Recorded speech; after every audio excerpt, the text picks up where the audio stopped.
কারো সম্বন্ধে খারাপ কথা বলতে নেই, গুণগ্রাহী হতে হয়।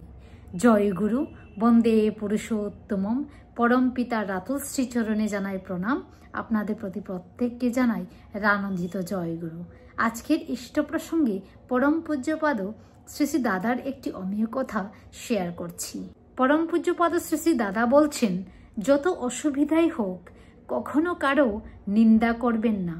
যদি নিন্দা করেন, যে অবগুণের জন্য নিন্দা করছেন ওই অবগুণ যদি দূর না করতে পারেন, নিশ্চয়ই জানবেন ওই অবগুণ আপনার মধ্যে ঢুকবে, আপনি ওই রকম হয়ে যাবেন।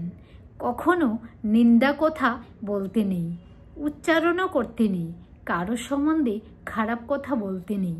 গুণগ্রাহী হতে হয়, গুণকীর্তন করতে হয়।